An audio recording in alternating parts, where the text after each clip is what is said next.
Financial adviser of HDFC life.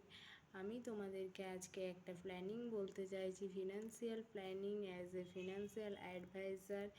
যে কেউ লোক বছরে 5 লাখ টাকাও যদি ইনকাম করে, তাদের কিন্তু একটা পেনশন প্ল্যান চালু করে রাখা দরকার।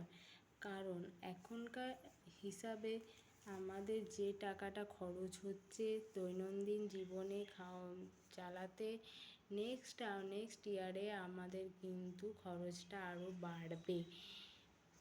আর মেডিসিন খরচ এবং বিভিন্ন রিকোয়ারমেন্ট আমাদের কিন্তু বেড়ে যাবে। সেই জন্য একটা বয়সকালের জন্য একটা ফিক্সড টাকা যাতে আমরা পেয়ে যাই যখন আমাদের কর্মক্ষমতাটা কম থাকবে, এইটা হচ্ছে খুবই জরুরি।